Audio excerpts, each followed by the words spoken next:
Ok, vamos então prosseguir com a aula sobre o Sol. Vimos na primeira parte o interior do Sol, a região central, o núcleo solar onde a energia é produzida, a zona radiativa e a zona convectiva. Agora vamos ver a chamada atmosfera solar, a superfície do Sol, a fotosfera, a cromosfera e a coroa.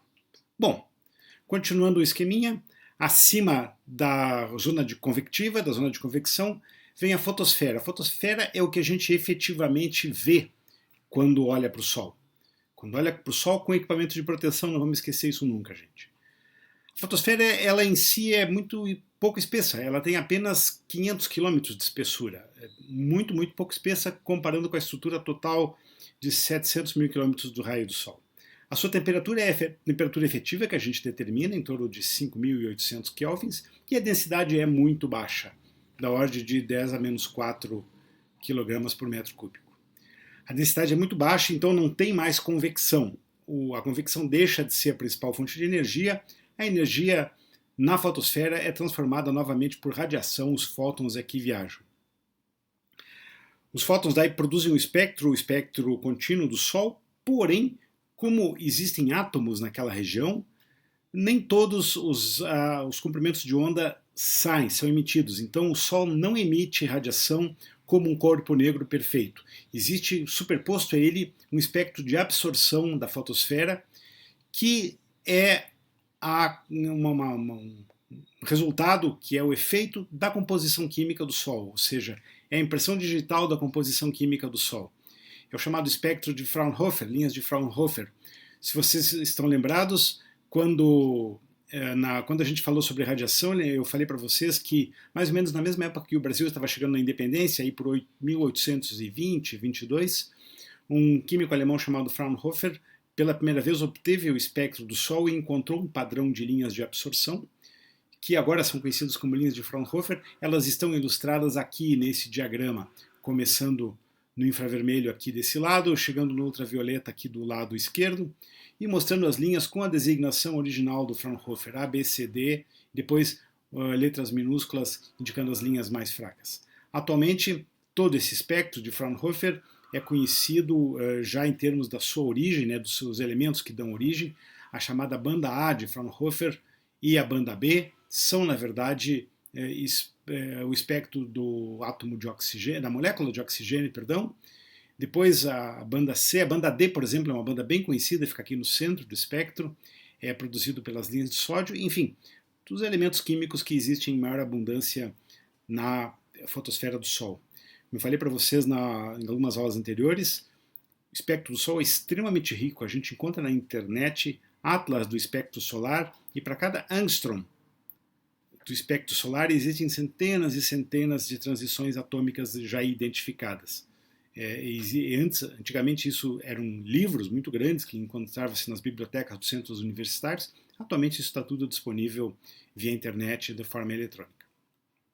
E como eu falei para vocês lá no começo, a fotosfera tem essa característica: na direção do centro ela aparece nas fotografias mais brilhantes e mais claras, enquanto que nas regiões mais externas o contorno é mais escuro. Por que isso? Porque quando a gente olha a região central, a gente está olhando mais de frente à superfície do Sol. Portanto, a gente vê camadas mais escuras e mais quentes. Então é um pouquinho mais claro.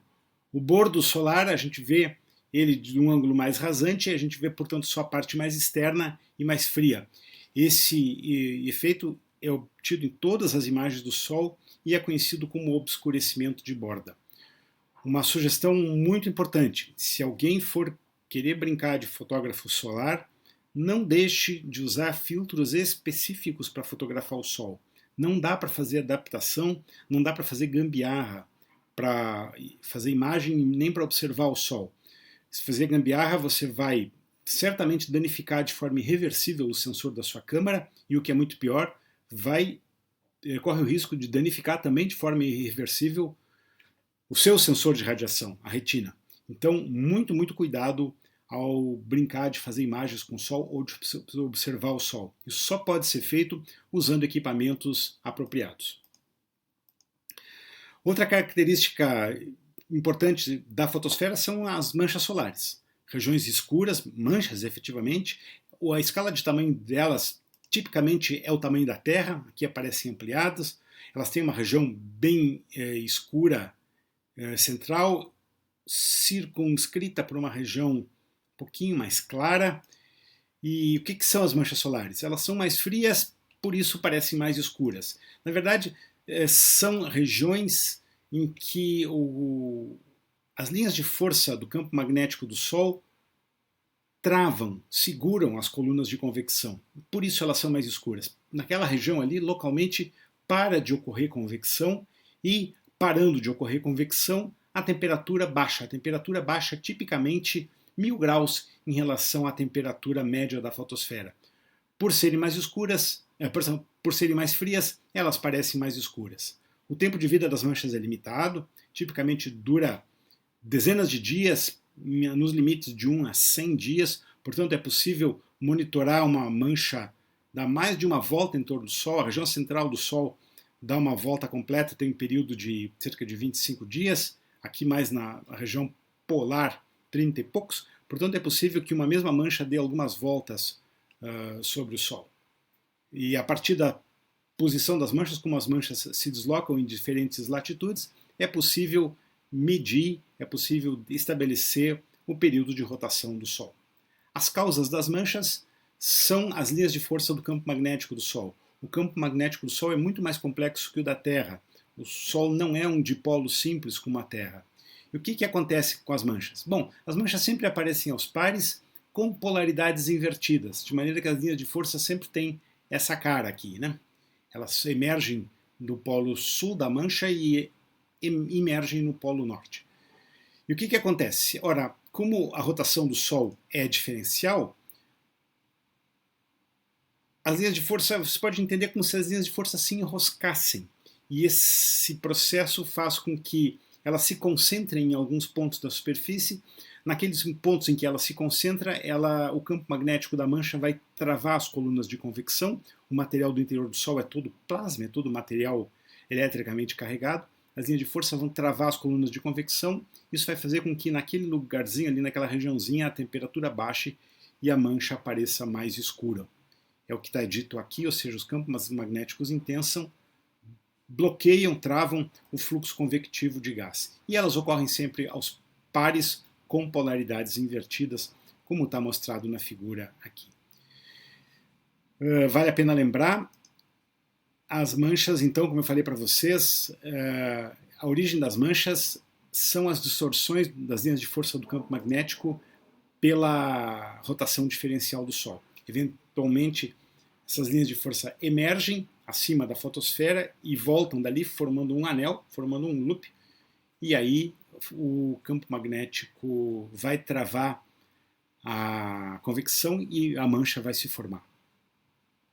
É muito comum ver, existem várias fotos, vocês podem até procurar na internet, os laços das linhas de força do campo magnético delineados por arcos de gás ionizado, né, arcos de plasma.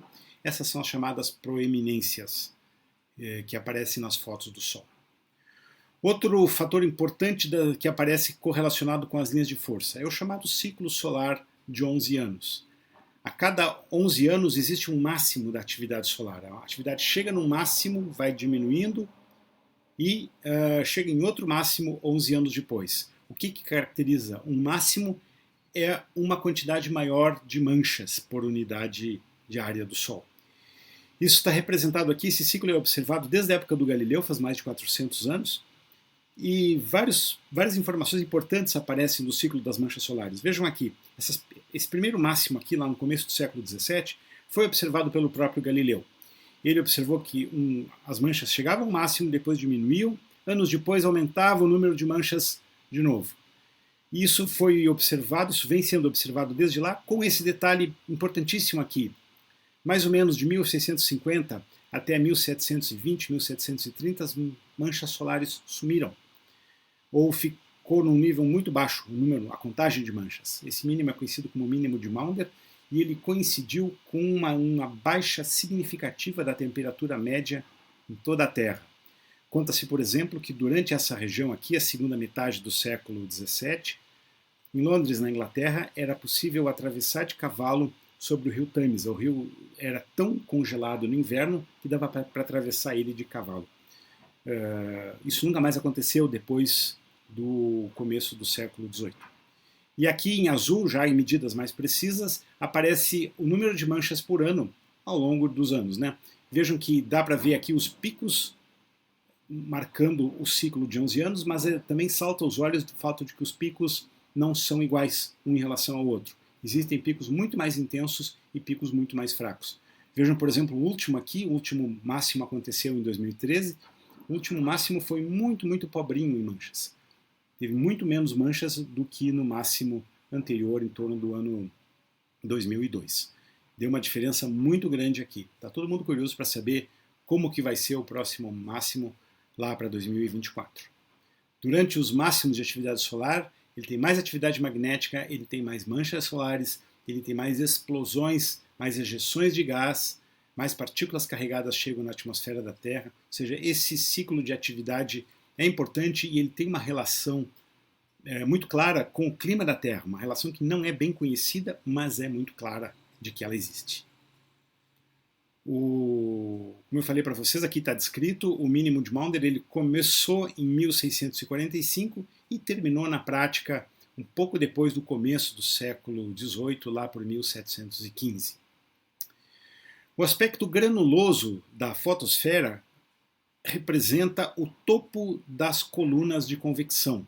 Vejam, cada manchinha clara aqui nessa foto, essa foto é uma imagem da fotosfera do Sol. Aqui está a escala da imagem, isso aqui são 5.000 quilômetros, ou seja, o dobro disso aqui é mais ou menos o raio da Terra. O raio da Terra são, o diâmetro da Terra são 12.800 quilômetros, quer dizer, o diâmetro da Terra é mais ou menos isso aqui, desde ali de onde está o 5 até aqui. Bom, os pontos mais claros aqui são os topos das colunas de convecção. O gás quente sobe por colunas de convecção e desce pelas laterais, mostradas aqui na imagem, na forma de paredes aqui mais escuras. Então, essa é a cara da fotosfera do Sol. Colunas de convecção de gás quente, muito quente efetivamente. A base da fotosfera, o gás chega lá com temperatura da ordem de 2 milhões de graus e esfria muito rápido devido à baixa densidade da fotosfera. E acima da fotosfera o que tem? Acima da fotosfera tem a cromosfera. A cromosfera é uma camada fina, em torno de 1.500 km de espessura, temperatura efetiva mais baixa, em torno de 4.500 graus, também muito pouco densa, que emite muito pouca radiação. Não é possível ver a fotosfera a não ser durante um eclipse solar total. Aqui tem uma foto da fotosfera, cuidado, uma foto da cromosfera, perdão, cuidado, a cromosfera é aqui representada em vermelho. O preto aqui é o disco da Lua, cobrindo o Sol durante um eclipse solar total. A luz esbranquiçada difusa aqui é o que está acima da cromosfera, é a coroa solar. A cromosfera é a parte avermelhada, aqui tem uma proeminência, aqui tem um laço. A característica principal da cromosfera é a sua cor avermelhada, que é consequência da transição 3,2, a transição Balmer-alfa ou H-alfa do átomo de hidrogênio, que tem um comprimento de onda de 6.563 angstroms, ou 656,3 nanômetros. É um espectro de emissão de hidrogênio que aparece aqui. Uma característica da cromosfera são os espículos ou espículas, vocês vão encontrar os dois termos na literatura, são jatos de gás quente muito fininhos na forma de espinhos, por esse nome espículos, por isso essa é a razão do nome. São colunas muito magrinhas que aparecem aqui na imagem, dá para ver. Elas têm tipicamente 7.000 quilômetros de altura e o gás é ejetado com velocidade de 100 km por segundo. Parece pequenininho, mas 7.000 quilômetros é o raio da Terra, né, gente? A gente está aqui, aparece no bordo da figura, aparece também em bastante detalhes. Isso é característico da fotosfera. E acima da fotosfera, a coroa. A coroa solar, tem uma zona de transição entre a cromosfera e a coroa, e depois a própria coroa. A zona de transição ela é caracterizada por um aumento muito forte da temperatura. Vamos lembrar do conceito microscópico de temperatura. Temperatura, o conceito microscópico lá da termodinâmica, é a energia cinética das partículas de um gás, né? No caso aqui a gente está falando de gases. Então, como a energia é muito grande nessa região, a temperatura efetiva da coroa é muito grande, ainda que a densidade seja muito baixa.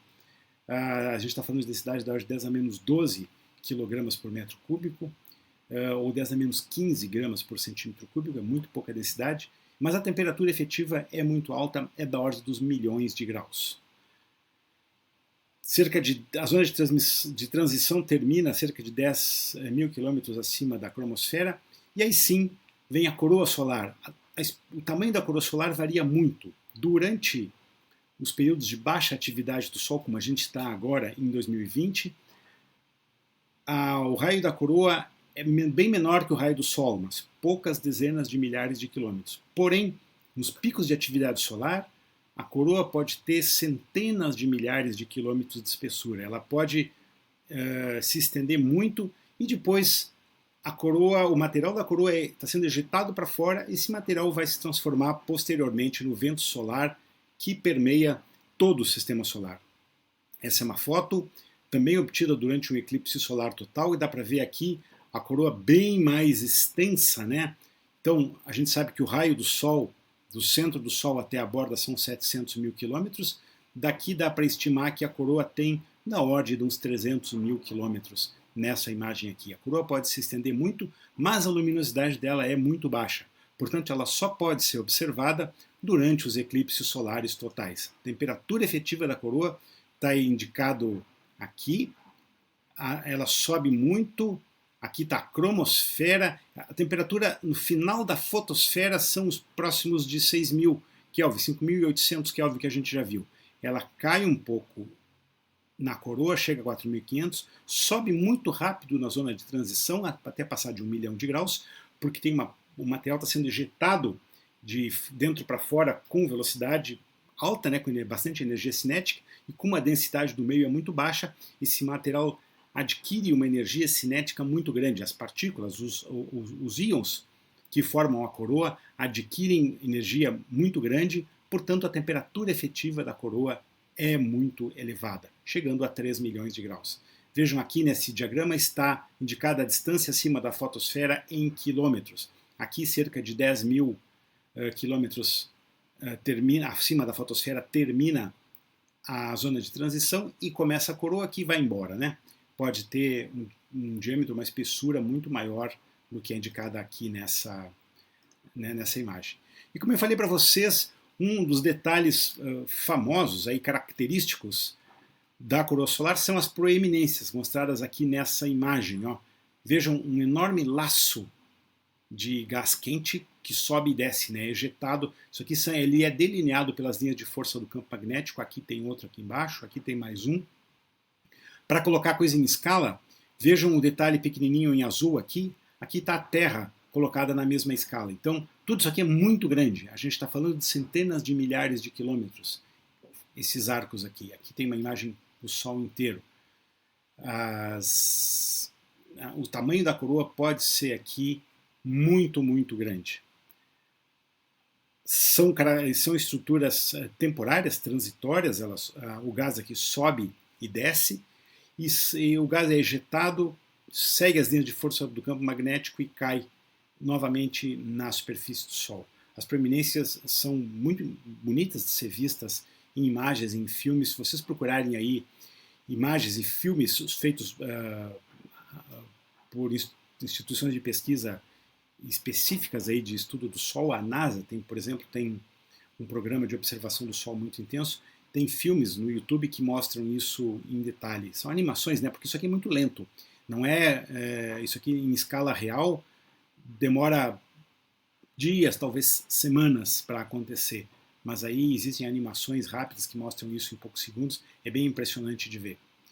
Existe ainda um outro tipo de atividade da coroa solar, que é as chamadas fulgurações, ou erupções, ou flares. O termo em inglês também é muito utilizado.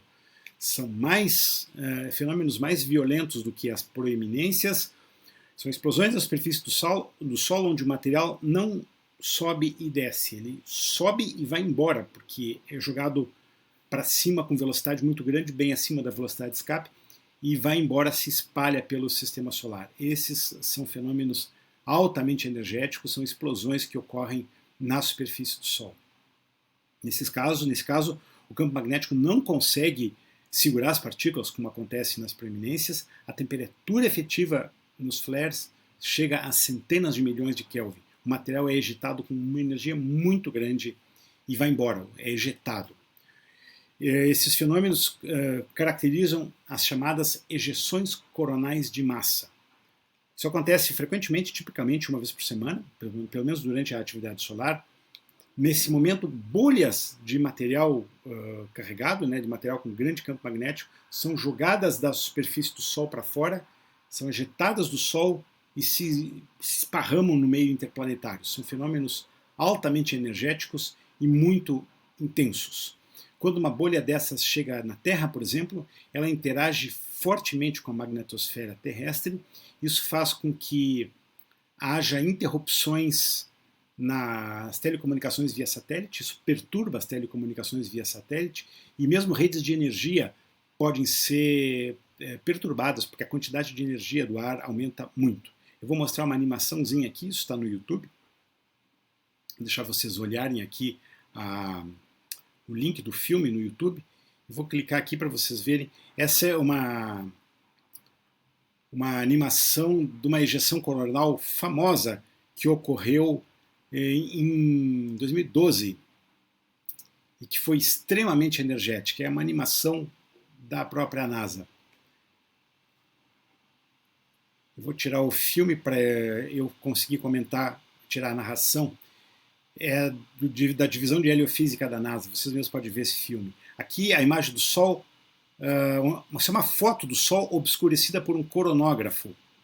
Aqui são sequências de imagem mostrando, olha aqui está o Sol, olha o tamanho da bolha sendo ejetada, da bolha de gás sendo ejetada do Sol. Aqui está uma animação, aqui está a órbita da Terra, a bolha de gás sendo jogada do Sol para fora, isso é assimétrico, É uma região do Sol que emite esse material, e esse material se espalha por todo o sistema solar, vindo a chegar na Terra e se espalhando pelos planetas. Aqui tem uma imagem do Sol e aqui tem uma animação, como eu falava para vocês, do material sendo ejetado com grande velocidade.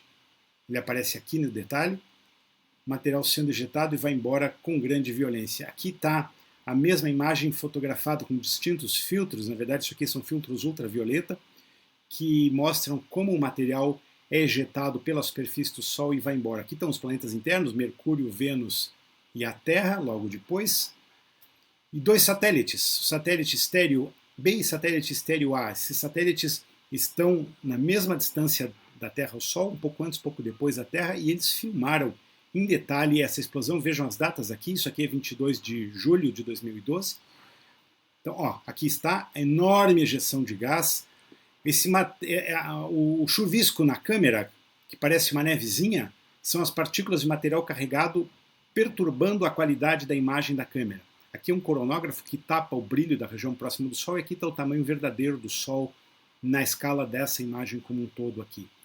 Então dá para ver então o chuvisquinho aqui, o chuvisquinho que perturba a imagem da câmera, e é o reflexo, aí é o efeito dessa enorme ejeção de massa do Sol. Aqui, de novo, está o tamanho verdadeiro do Sol na escala dessa imagem, e depois a imagem aqui do coronógrafo mostrando a violência da ejeção de massa. Essas ejeções de massa se esparramam por todos os sistemas, todo o sistema planetário. O que elas fazem aqui na Terra? Aqui tem um modelo, aqui é o modelo de uma ejeção, aqui está Vênus, aqui está a Terra, Mercúrio. Nesse caso desse dia, duas ejeções pequenas, seguidas por, atenção, aqui uma ejeção muito, muito grande de matéria que se esparramou por todo o sistema solar. Foi uma das mais intensas aqui, esse é um modelo, uma das mais intensas ocorridas medidas nos últimos anos. E aqui o chuvisco dela maltratando a câmera do satélite. Ok, vou voltar para cá.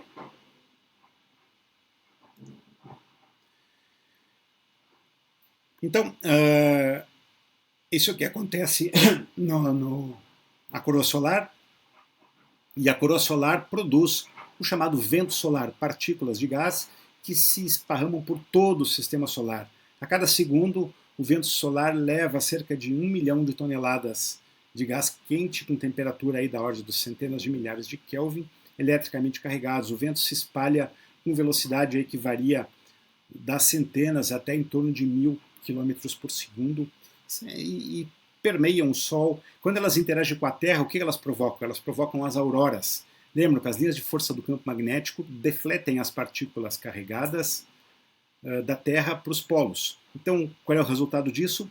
As auroras. Aurora polar norte, aurora polar sul, aurora boreal, aurora austral. Ambas existem.